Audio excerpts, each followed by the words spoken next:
welcome back to the podcast. If you're watching on YouTube, it's nice to see you again. It's been a while. Don't forget to rate, review, and subscribe wherever you're listening to this podcast. If you're watching on YouTube, don't forget to like this video and subscribe to my channel. Today, I have my first, at least as far as I know of, my first Australian guest on. So we're going global. Very excited about this. So Brett Turley, who is my guest today, is really cool. He has such a fascinating background. He specializes in helping fast growth companies, busy professionals like you and me, think less and move more, using his experience that he gained in his special operations experience through 2 deployments to Afghanistan and fast growth tech startups. He actually knows a thing or two about resilience, high performance, and most importantly, how to shape the habits that get you there. So I'm really excited to talk to Brett today. And for you to hear this episode, be sure to check out the show notes so you can learn more about Brett and connect with us both on socials. Hi, everyone. Welcome back to the podcast. I have Brett Turley with me, and I'm super excited to have you on, Brett. And I already introduced you in the beginning, but I really want you to share with the audience what you're all about and why you're here. And I'm so glad for you to be here. So I will pass you the mic. Thanks so much for having me, Traci. It's good to be on. So probably I'll start with current state. So right now, so everyone can sort of understand where sort of my insights and opinions are coming from. I run a small startup at the moment focusing on reducing burnout and employee churn. So with the lockdown and everything going on in the world the last couple of years, I jumped back into the fitness industry or health and wellness industry and realised there was a very distinct gap between the current corporate wellness model and what I want to go and build. So that's where I am current space. My background sort of has meandered around and sort of left me to this point. But right now it's definitely in that startup life, working long hours and not getting paid very much because I love the job. Amazing. So I'm just going to take that and really jump into it because you have an incredible story. When I first connected with you on LinkedIn, or when you connected with me, however it went, and I heard more after we spoke on the phone just about who you are and your experience, I thought that the listeners really of this podcast would connect with you as well. So, with this incredible story, I would love to hear how you went from serving in 2 deployments to Afghanistan to then landing these roles in fast growing startups and now really having your own thing going. Yeah, sure. It is a bit of a different sort of non-traditional approach into this type of field. So currently, like if we look at most corporate wellness models, they're either run or built by HR executives or psychologists and things like that. And then my experience is exactly that. It's experience coaching hands-on with thousands of people. But the first sort of experience since I left school was joining the military at the age of 17. And I was lucky enough to become an explosive detection dog handler. So for those that don't know what that is, it's a person that walks around Afghanistan looking for bombs that are buried, that are very hard to find. So I was lucky enough to spend 2 rotations there. Our Australian deployments were a little bit shorter than our US counterparts because I worked a lot with the US when I was there. I spent a total of 14 months there and finished up in special operations. So if we talk in terms of like high performance mentality, that's where I sort of developed or observed a high performance culture and got to be integrated within that. And that was really good to understand what a high performance mindset is and the ongoing effects post deployment that people often struggle with as well. Not in the sense of just like the PTSD that people mention or that's popularized or brought into the mainstream, but more so the potential for burnout, the ability to push through with the mental resilience side of things and how that can then obviously affect you long term. So that was my first sort of experience with a lot of risk, hypervigilance and things like that, which I'll loop back into why it's relevant for companies in a second. But then in 2013, I got out of the military because I had an option of going back for the 3rd time or getting out. So I had a busy trip the second one. I worked a lot with the US DEA on my second rotation. Great experience. Loved every minute of it, but I was burnt out. I was tired. So that was probably my first experience with burnout. But then what I did off the back of that was start my own gym and started my career in health and fitness based off a bit of feedback that I was a good coach. And I coached a lot in my early days in the military. I coached my first junior rugby team at the age of 15, so it's always been a consistent part of my life. Cool. But then I went and built a business with no business experience. We talk about that entrepreneurial journey. Had no idea of how to build a business. Decided it'd be a good idea. I was very fortunate that I had a large amount of mental resilience established from my time in the military. But that also came at a cost. After about 4 years of just constantly not taking holidays, not paying myself much or not paying myself at all, and a few other personal things happening in my life, I just burnt out again. And I hit this recurring thing of working hard for 2 to 3, 4 years and then hitting burnout. So then I pivoted my career. I went into recruitment. So that's where my HR experience started. And in that time, I started with high volume, blue collar industrial style recruitment, and then moved to technology careers, and found myself in a fast growth startup in Australia that was founded by military veterans. And that's where I went into the product space, building HR software or helping the team build HR ecosystems that were for veterans and HR professionals to use. So talent mobility. So that's sort of where it all went. And then through the phase of COVID, I kept getting asked this same question by all my co-workers. How do you stay fit through lockdown? Because I got fitter in lockdown. I ended up getting back out to running ultra marathons and things like that. A 6-hour run on the weekend. Yeah, a 6-hour run on the weekend was normal for me at the peak of lockdown because it was just a great way to get out and clear my head. I didn't run with music. I just ran in the middle of nowhere by myself. It was quite therapeutic. That is so hard. Yeah. People think like running for 6 hours is bad enough, but there's worse people out there than me, but apparently it's not normal. But anyway, so I kept getting asked this recurring question is how do I stay fit during lockdown? And what I did was I really drilled down into the psychological side of it, not in like a research perspective. I'm not someone that says I did my research and all I did was a Google search, but I started to look at my experience and then looked for evidence points about the psychological process of like isolation, lockdown, burnout, and things like that. So I built this program based on a bit of habit shaping psychology. Some psychologist friends that have looked at it said it's borderline cognitive behavioral therapy, so it just improves people's self-awareness. That's all that means. And then just some really easy workouts you could do at home that required no equipment. So there was 0 barriers to entry. There was numerous touch points where it could keep people motivated and moving. And then I obviously was coaching inside of it. But what we found was this incredible little thing that helped A, get people fit and healthy, but then B, help improve all of those lifestyle and burnout related risk factors like stress and management and managing those sorts of things as well. So then it's kind of been a recurring passion or inspiration point in my career. I decided to make the jump out of the startup. So by that stage, they were very busy, being the fastest growth startup in Asia Pacific at the time. And I decided to jump out of a steady, well-paying job to start my own company again. So that's led me to here. Wow.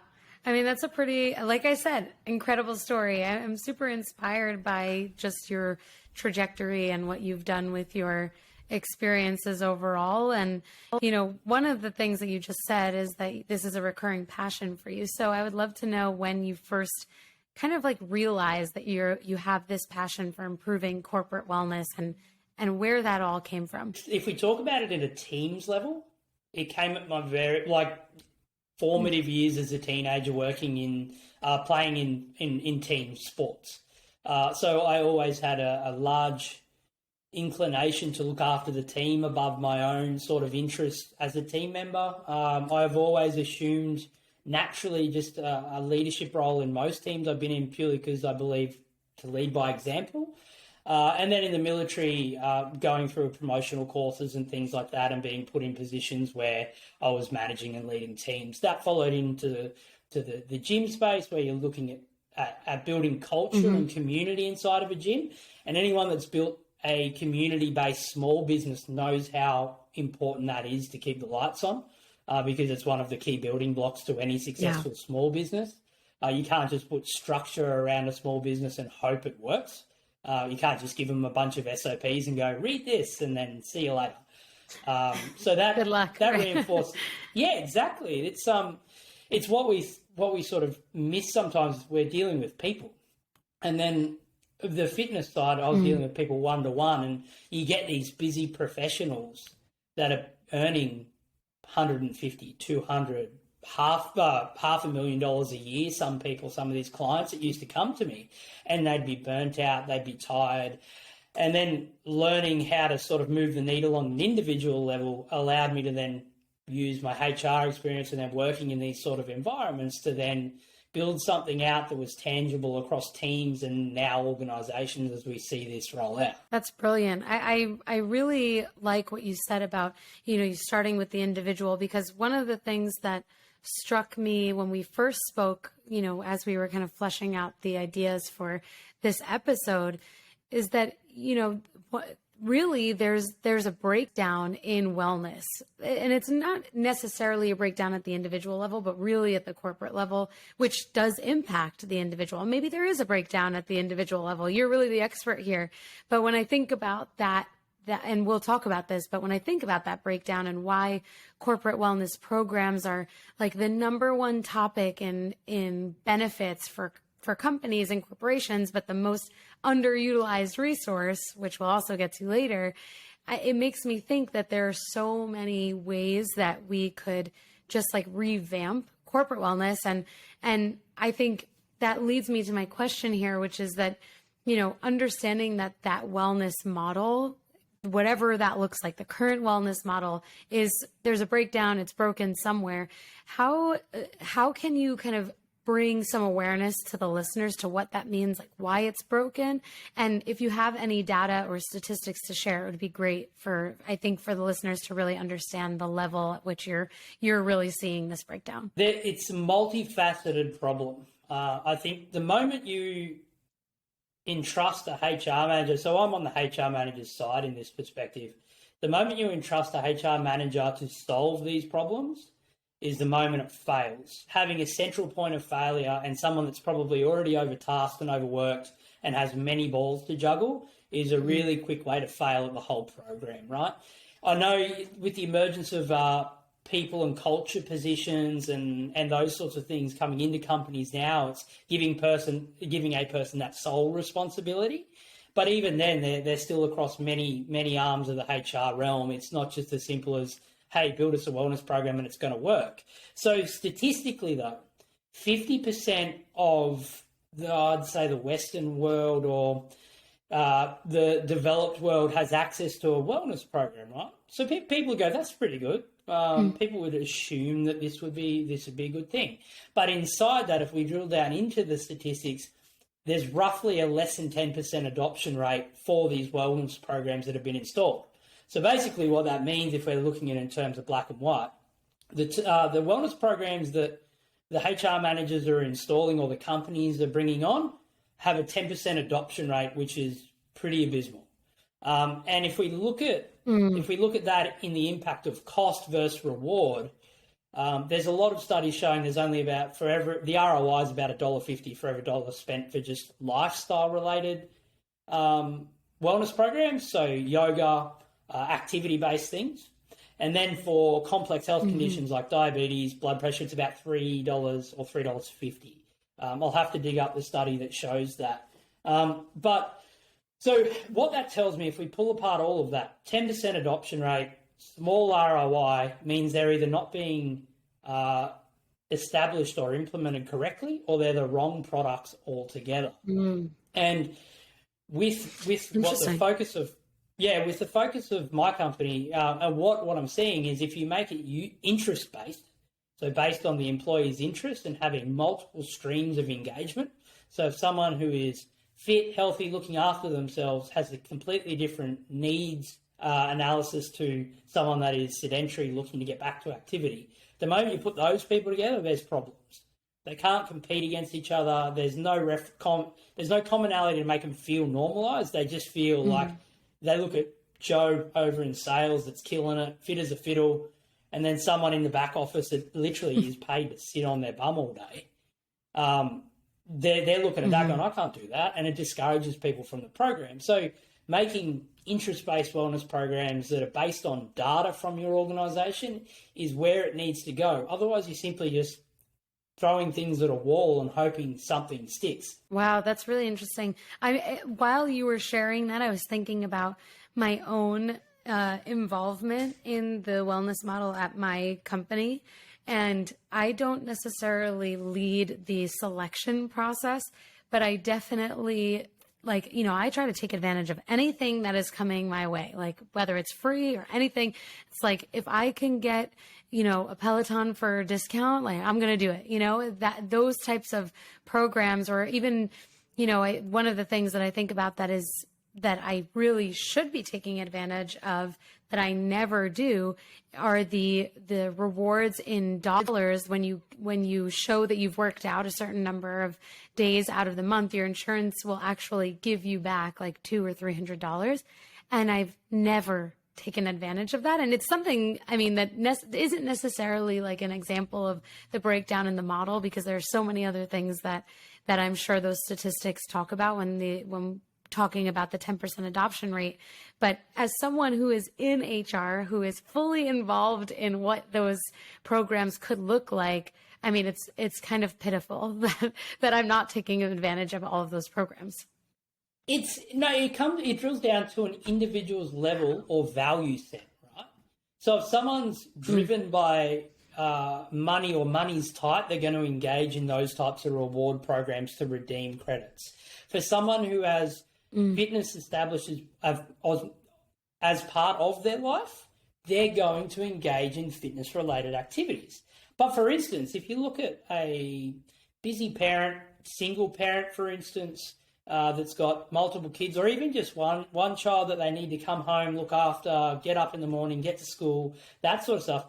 Simple things like introducing like vouchers for pre-made meal kits or subscriptions to get home-delivered meals, having that burden taken off that individual then reduces the cognitive load of the individual, which frees their time up and their mental space to then go and engage in a fitness-related activity if they want.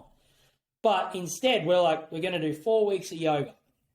And everyone's like, what about half the population that doesn't enjoy it or is currently training themselves and it doesn't fit with their goals and things like that? So understanding, that would be my first tip with building a product or wellness program that's actually going to stick, would be use a data-driven approach.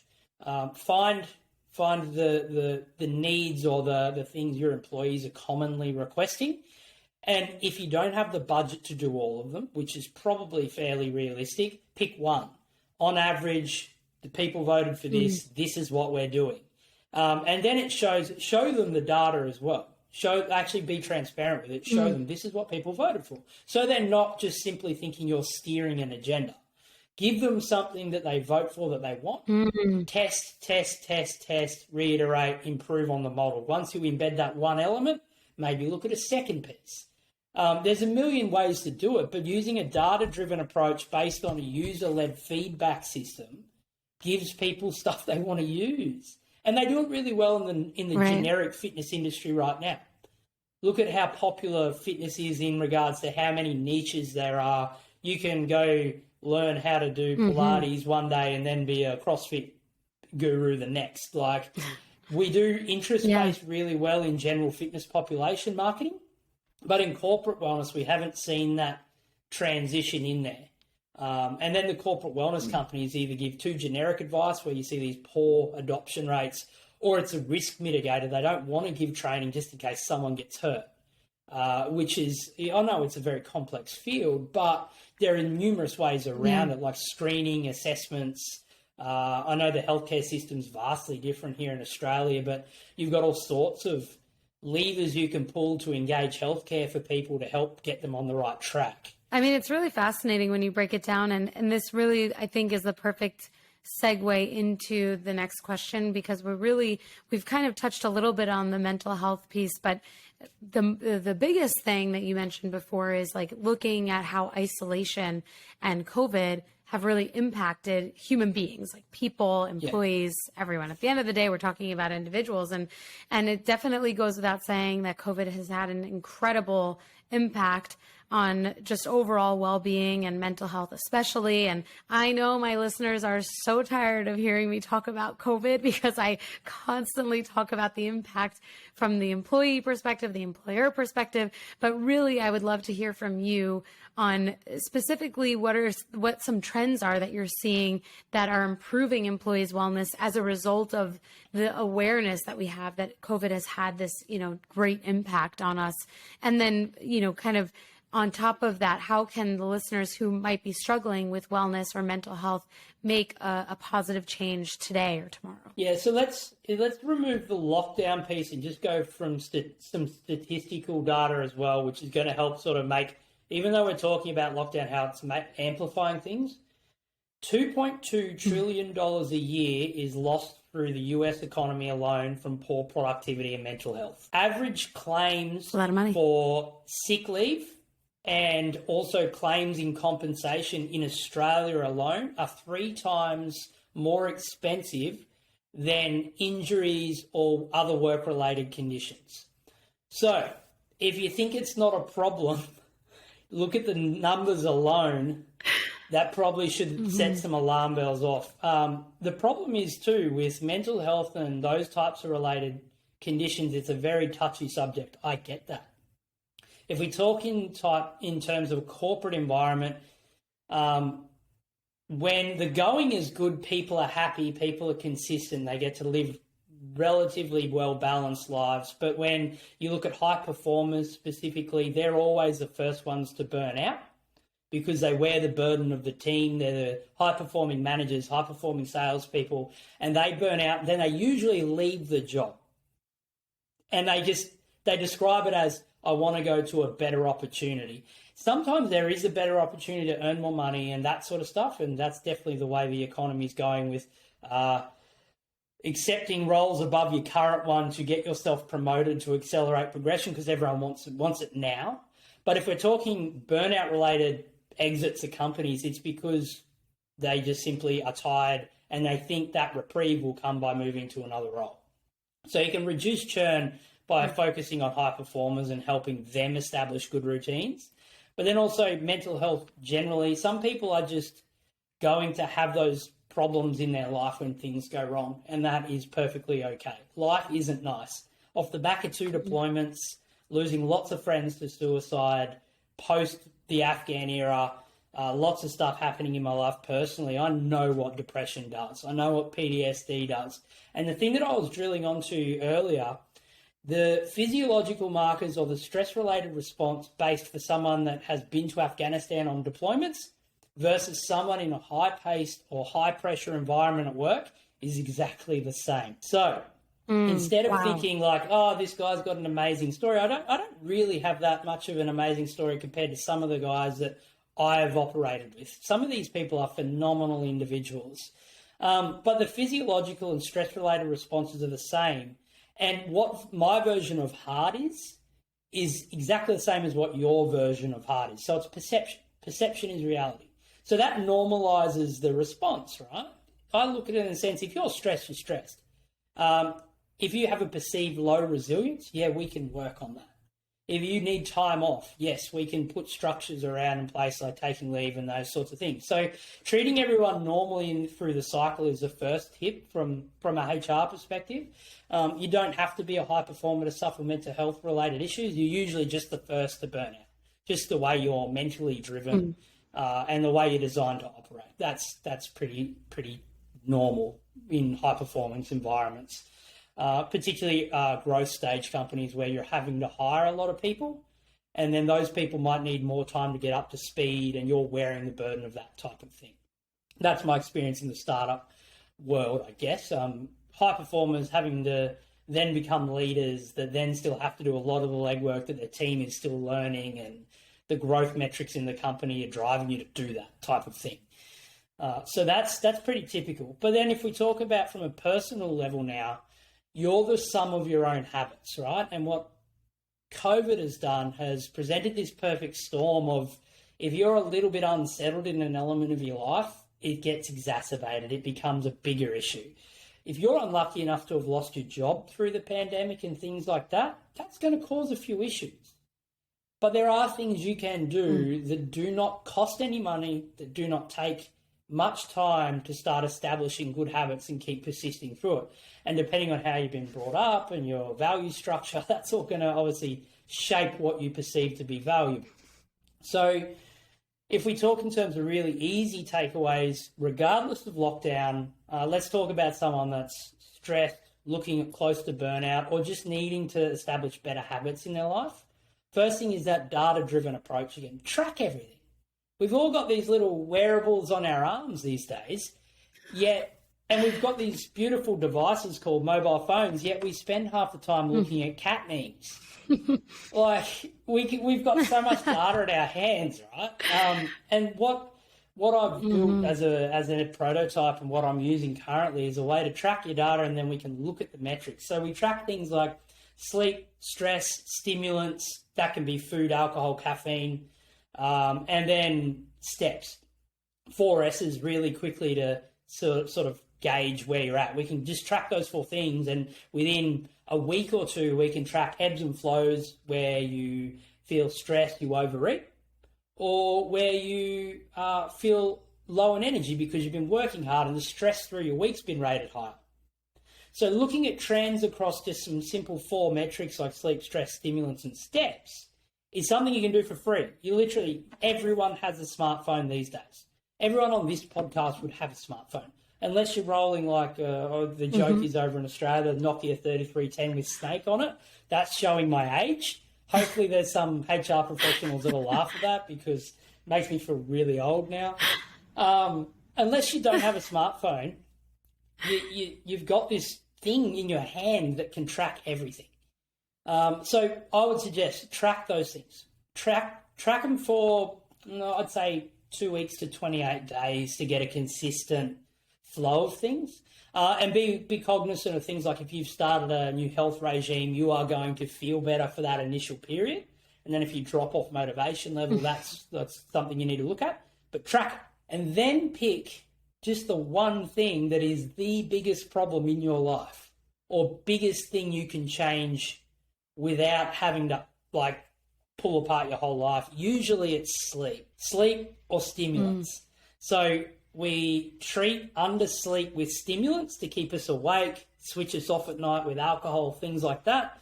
And then that obviously has that cycle, or we ruin our sleep by stimulant intake. And then we treat stress with stimulants, which ruins our sleep. The vicious cycle continues. So that's stressing me out just thinking about it. And the fitness stuff, don't worry about it. Doesn't matter. If you want to go for a walk and get 10,000 steps in, you're going to be in a better position than if you were sitting doing 1,000 steps a day at a desk. So track it. Just spend the time tracking it. The self-awareness journey, and we talked about my fitness programs and stuff, it is about building self-awareness for you to modify your own behavior. Because if you think a wellness program given to you by a company is going to solve everything, unfortunately, you're just barking up the wrong tree. It's not the HR or the employer's responsibility to make you healthy. It is their responsibility to create a work environment that promotes well-being, particularly as we're expected, because I literally rolled out from bed to my desk this morning as those lines blur from home and work. Establishing healthy boundaries, what's acceptable, that sort of thing, that is the company's responsibility. But I also know there's environments, which this is probably going to upset a few people, like fast growth startups or fast growth companies or high performance teams. Work-life balance does not exist. What you need to do is switch to a cyclical model of operations where you have peaks and then you get troughs of operations to rejuvenate, like military operations essentially. So for high-performing teams, it's a different application to well-structured 9 to 5 business as usual type companies. But that is your company's responsibility. That is the HR system to provide the resources, the outreach options, and the ecosystem. Like, you can't actually put a wellness program on top of toxic leadership or poor leadership. So that needs to be addressed, and that is the company's responsibility. So that's the HR remit. Yeah. But then individually, you need to still do the work. And instead of going, all right, Monday starts, I'm going to pay for a gym membership, I'm going to buy a new set of shoes, I'm going to buy new workout gear. If you want to do that, that's okay too. Instead, just sit with it for a bit and go, why am I so tired? Why do I work as much as what I do? And then look at what you're doing and then build the plan that's appropriate for you. So if we don't build those customized journeys with what I do with my one-to-one clients and those sorts of things, like, for instance, I had an individual who was a busy director in the hospital, by one of the government hospital departments here in Sydney. And right now we're in month 3 of lockdown and COVID's really, the Delta variant sort of really taking off. He was literally commuting 2 hours a day to get to work, 2 hours there, 2 hours home. And he'd work 8 to 10 hours a day in a high-pressure role. So he came to me wanting to obviously build some better habit structures around his routine. And I said, all you need to do is focus on moving for 30 minutes before you get in your car. Because if the day goes to shit, apologies for the swearing, if the day goes to the proverbial, you've got that done. And then the rest of the time, track your food, track your sleep, track your stress. He didn't drink, which was a super easy win. But by tracking it and working what his cycle was for falling off the bandwagon and getting back on it, which worked out to be about a 14-day window. He'd go really well for 14 days, then drop off. Pretty typical. But by giving him custom feedback based on that, he was able to do it. And they're the sort of things you can do, but we started by tracking. It's as simple as that. Self-awareness is the first step to actually achieving any goal you want to achieve. I love that. It really made, I don't know if you saw, I was like looking around. It's because it made me think about what I'm doing, what the hardest part of my day is, what stresses me out. And I was like, yeah, I definitely don't get enough sleep, but is that a problem for me? And like, I guess in the long run it is. But actually what I'm taking away from this is that I have my own self-awareness journey that I can even lead myself on, after this episode, for sure. I will definitely have time after we record to really reflect on this. And I'm sure that the listeners of this episode are going to have that same almost like aha moment. Like, have I stopped to ask myself why I'm so tired, or why I'm running between work to extracurriculars to this, to that, and feeling burnt out? Well, it's like, no wonder, you're not putting in the time necessarily to figure that out. And I love, just to kind of recap what you said, that really tracking things and doing, it's really kind of going back to the basics, doing the things that we know we can do that are easily accessible to us, and just sticking to it and really figuring out what that root cause is. So I love that. It's the tracking thing. We should all naturally know when something's not right within our own body and from a wellness perspective, but instead of fighting technology, we need to embrace it, because we are numbed with the amount of advertising and the amount of priorities we have in the day. So bringing it back and actually using technology to assist us is really important. It's shifted from the industrial age where people worked for 8-hour shifts, they came home, they had lives outside of work, but they also left work at work. So applying those models and saying we need work-life balance, it doesn't exist in most places. Particularly also, instead of complaining, if you want to climb the corporate ladder and go hard at your career, you're burning the candle from both ends. That's the only way to get ahead these days. So instead of fighting it and going, oh, no, I just want to do my 8 hours, and you wonder why you don't get ahead, if you're driven in career and you want to build a career, you're going to have to sacrifice things. Yeah. The work-life balance as we traditionally have been brought up and we know it from our parents and whatnot does not exist anymore. Yeah. So instead of fighting it, leverage technology, switch it off when you can. Obviously, use it to track your data, but if you know you spend too much time on social media, there's all those sorts of things you can do to bring your self-awareness back to the fore and have you feeling a little bit more focused. But that's part of the journey. You've got to track it before you know what you're doing. There's a little app on every smartphone that tells you how much screen time you have every day. Yeah. Start there. Yeah, I love that. Data-driven approach. And this, I think, is probably the best way that we can close out the conversation, because all of this discussion around specifically like, leaving things at work and, work-life balance, that even was more so thrown out the window when we started to work remotely, at least the majority of people, right? Like work was home and home was work. And I know that a lot of people reached out to me when I actually first started this podcast that they were having trouble separating the two, and because they're working from their bedroom because their partner is working from the other room. And we just talked about this offline before, that there's this whole song and dance and tango and figuring out which room you're going to sit in. So I'm here and he's over there, or vice versa. So and throw some kids into it. Oh and my then you don't get any peace. Seriously. I really, it is quite the job to have kids in this moment where you're working and sleeping and eating in the same place as you're raising your children, where they're going to school. Never before have these four walls seen so much activity, I think, but four walls proverbial, of course. I don't have children yet, but regardless, I would love to know, if we were to make a prediction. I often ask guests on my podcast what they predict, because I love to almost see this podcast as a time capsule in a way. Like if we were to go 5 years into the future and listen to this episode, did we get it right? Did we predict it? I don't know. So what do you predict will change about corporate wellness offerings and how companies leverage these options, or how employees, individuals leverage these options, especially when it comes to attracting talent? Because I think understanding that there is no more work-life balance, at least not in the definition that we used to have it, and so many people are now always going to be working from home. I would love to hear your expert take on what you think could be the case for the future. It's pretty tricky to predict 5 years in the future at okay, this maybe current a year. Pace of development. No, we can shoot 5 years. I've got some pretty bold predictions myself, because I'm going to build this wellness app, this ecosystem that uses machine learning to dial into these habits and things like that. There's already people starting to build these things, but I think what we will see, you'll see companies that don't require an in-office workforce be able to redistribute costs to these types of programs. They'd be crazy if they didn't.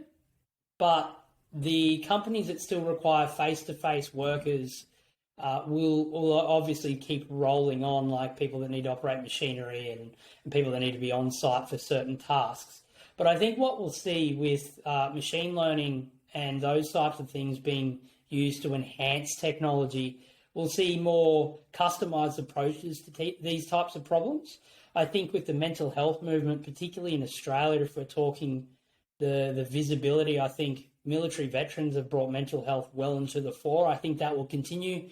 I think the next group of individuals that will be highlighted for these types of things will be first responders. Mm-hmm. And then I think it will start to stem mainstream for people to actually work around their schedule based on their own abilities and skills and things like that. So there will be more autonomy, but that will also come with more tracking and abilities for workplaces to monitor what their employees are doing. So I think we'll shift more to a productivity output instead of like an hourly basis. So working for 8 hours a day to achieve something you can do in mm-hmm. 4. Because if I'm perfectly honest, I think a lot of people think they work very hard, but a lot of those conversations are taken up with people and gathering information, because we are communal creatures. Mm-hmm. But productive work, we also only have a finite amount of time we can do that before we get fatigued and we're tired. You look at anyone who develops software. I know guys that code brilliantly for 2 to 4 hours a day, but then have to then just go and read and learn to keep their skills going, because they mentally fatigue and that cognitive load becomes too much. So I think you'll see a more self-directed approach to working, but it'll be measured and tracked by companies, which I think companies have every right to track it if they're paying someone, but as long as it's not pervasive. Mm-hmm. My particular product in 5 years would have helped at least 1 million people. the data and algorithm will be established. Companies will be able to see their workplace wellness on a HR dashboard, which has got no personally identifiable information for those data geeks out there. But you'll be able to see a snapshot of your company, where you can move the needle, what wellness programs are right for your organisation, and you'll actually be able to help people and make them feel like they're an engaged member of the company, and hopefully reduce some of that churn or burnout-related consequence of remote or fast-paced operations. I love that. Well, we're sealing the time capsule. In 5 years, you're going to have to come back, listen to this, and we will literally have to recap. I mean, I hope that you can remember in 5 years. I certainly hope I can. I'll set like a little calendar invite for myself. Follow up on Brett's goals. Did he achieve exactly what he set out to do? And I'm sure you will. And I feel really inspired, actually, because if one day my employer measures my productivity and doesn't make me work an 8-hour workday, I will be the happiest person on this planet, because I always say this, that, the amount of work that I can get done in 4 hours is potentially what some people spend 8 hours doing. And I would much rather work using my most productive time, whatever that looks like. And obviously sometimes that varies because I'm in HR and I have fires to put out sometimes. But in the grand scheme of things, on average, I would love that. So I'm really hoping that prediction comes true. I would be all for it. Let me just clarify too. If you want to take 8 hours to produce a good piece of work and that is your work rate, there is nothing wrong with that. Totally. But if you're someone that can do it in 4 and do it well, you should be allowed to do it and then be able to be rewarded on meritocracy of your work in. Same with someone that does a great job in 8 hours, you still get rewarded. Right. But you're working at your pace around your rhythm to produce a great result. If we can unlock that, we'll feel more rewarded at work, and we'll find people can work for 20 hours a week or 30 hours a week and then produce the output that we wanted. And then we can obviously look at giving them a higher salary to take on more work, or giving them their benefits of time and those sorts of things. But if we can unlock that, it's going to make people a lot happier to stay in their jobs longer, because they go, I feel safe. The Maslow's hierarchy of needs, I feel safe. I feel like I'm contributing. I feel like my employer understands me and lets me do my thing. I produce good work. I am happy. I love it. That's all we could want for ourselves and each other at the end of the day. And Brett, I really appreciate all of your insight into this. I think this is a really fascinating conversation that, honestly, I mean, this one episode isn't enough time to really break down all of the nuggets of information that you provided me and the listeners today. So thank you so much for being here. I know that there are places where the listeners can follow you and connect with you. So why don't you tell us, and I will link everything. So before everyone tries to grab a pen and pencil or, open their notepad, don't worry, everything is in the show notes. But Brett, tell us where we can find you. Okay. So on an individual level, if you are struggling moving well and getting moving, my website, minimalismfitness.com. And then for your listeners, Traci, if you go to minimalismfitness.com/HR-Traci, there will be a free gift for you. It's a mobility program to help offset all those hours at the desk you are all facing at the moment. And then for anyone that'd like to engage at a company level, because I do presentations, I do have my prototype up into existence. If you feel like your company needs an uplift in wellness or would like some data-driven results brought into the company, I am piloting companies at the moment. So you can reach me on LinkedIn, Brett Turley, you'll be able to find me there. But everything's on the website pretty much. You can find me everywhere. Awesome. From there. Awesome. And I will link everything. Thank you for the little gift. Actually, it's a big gift. It's not a little gift. I'm looking forward to using it. I know that my listeners will enjoy it as well. And I'll be sure to add everything into the show notes. Like I said, thank you so much for being here. And in 5 years, we'll come back, maybe even sooner, but in 5 years, we'll come back and we'll recap this. I hope. That's keeping me accountable, isn't it? I better get a move on. Yeah, right. Thanks, Brett. Thanks very much. So I hope that you enjoyed this episode and our conversation. Brett is a really interesting person, really interesting guest, I think, to have on. If you want to stay connected to Brett and you want to check out his desk-bound athlete mobility program, which helps you get away from your desk and move more, be sure to click the link in the show notes so you can stay connected with him and check out that program. And as always, I hope you have an amazing week ahead. By the time you listen to this episode, I'm probably already married, which is insane. So I'm looking forward to catching up with you at the next episode next week. Don't forget to subscribe, and I will see you